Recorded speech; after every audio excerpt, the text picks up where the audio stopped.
selalu rasa cukup dengan pemberian yang Allah bagi, rasa redha dengan apa yang Allah bagi, tidak bergantung dengan makhluk lain. Itu kaya jiwa. Itu kekayaan hakiki, maruah hakiki. Seorang mukmin adalah kaya jiwa. Sebab apa umat Islam kena kaya jiwa? Sebab apabila mati hari ni kamu ada 1 bilion USD, kamu mati petang ni, RM1 pun waris tak masukkan dalam keranda kamu. Siapa yang ikut kita ke kubur? Semua akan balik. Semua anak, cucu cicit, menantu kita pulang, suami kita pulang, isteri kita pulang, rumah kita tidak dimasukkan. Yang tunggu kita ketika itu hanya amal kita. Itu kena kaya jiwa, rasa cukup dengan apa yang Allah bagi, redha dengan apa yang Allah tentukan, tidak bergantung dengan orang. Allah bagi kita, alhamdulillah.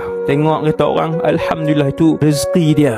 Dia tidak lebih mulia daripada aku sebab dia pakai kereta mahal. Tidak. Dia tidak lebih mulia daripada aku sebab pangkatnya besar. Tidak. Dia tidak lebih mulia daripada aku, daripada kita kerana kemasyhurannya. Tidak.